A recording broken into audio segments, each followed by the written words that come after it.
Hello everybody. Today I'm going to show you how to get your saved passwords on Firefox.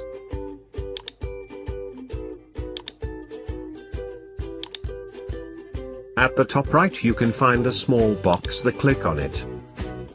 Go to Options.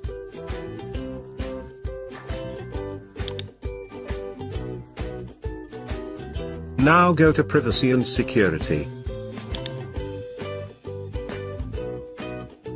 In Forms and Passwords section select Saved Logins. When that window appears, select Show Passwords. Click Yes.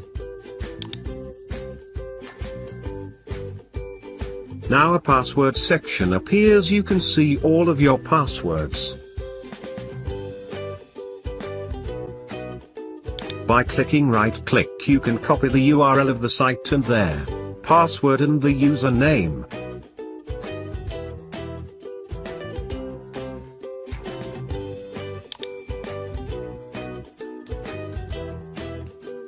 Thanks for watching. I hope you enjoyed the video.